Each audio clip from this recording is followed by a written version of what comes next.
Un message spécialement pour toi. Oui, toi. Oh oui, toi. Toi qui me suis depuis des années. Spécifiquement pour toi qui m'attaque, me menace, me harcèle depuis des années. J'absorbe ton intimidation depuis assez longtemps. Et aujourd'hui, j'ai décidé que c'était assez.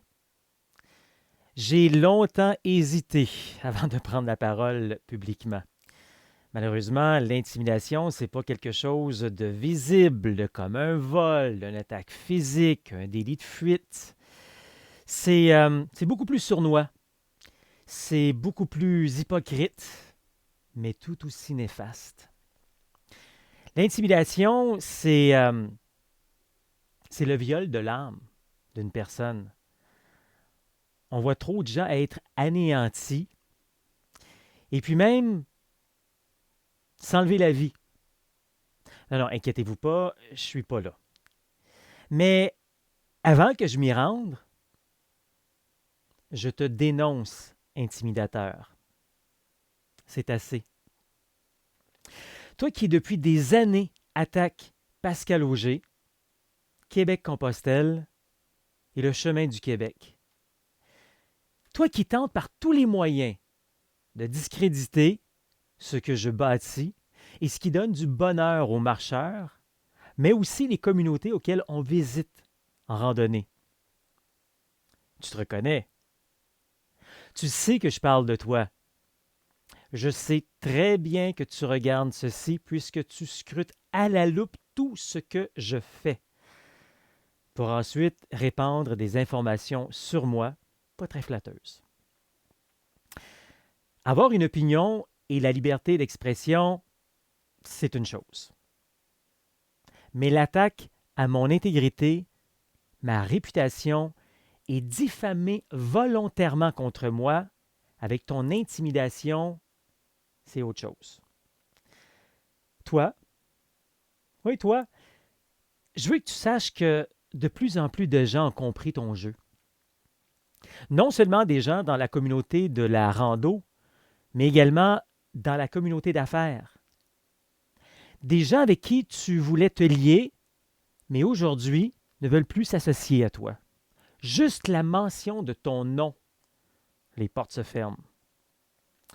Bien sûr, tu racontes tes histoires à ton entourage, mais tu omets certains bouts. Pascal Auger, Québec-Compostelle et le chemin du Québec continue son chemin et récolte de petites et de grandes victoires à tous les jours. Et ça te dérange. Le chemin du Québec est devenu un OBNL entouré d'une douzaine de bénévoles avec une communauté grandissante de marcheurs et ça te dérange. Le chemin du Québec appartient à tous, pas une seule personne. Le chemin du Québec passe par de multiples communautés du Québec. On amène des gens à visiter nos racines québécoises, notre histoire, notre patrimoine, notre culture, entourés de chaleur humaine de nos régions, et ça te dérange.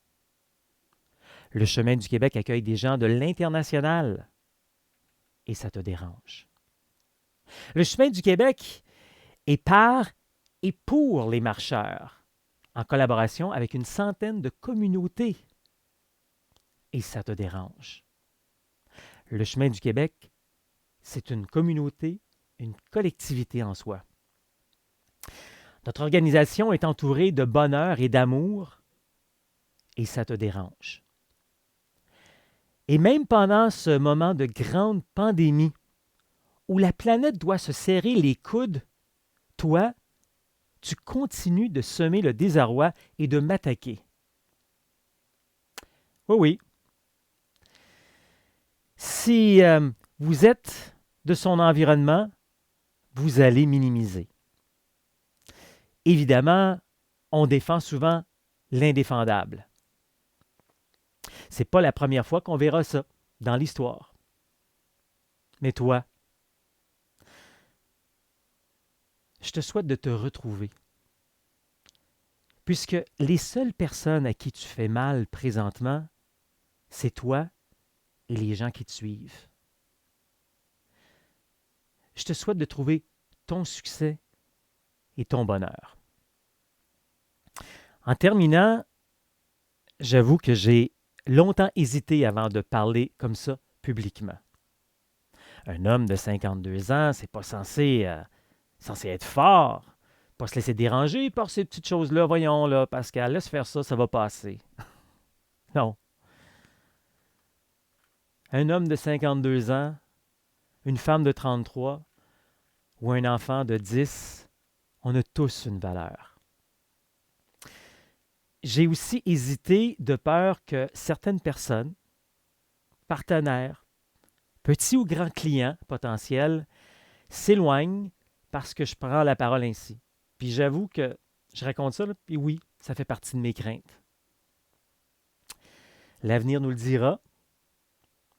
J'espère évidemment qu'au contraire, on valorisera la santé mentale au lieu de la négliger. Merci.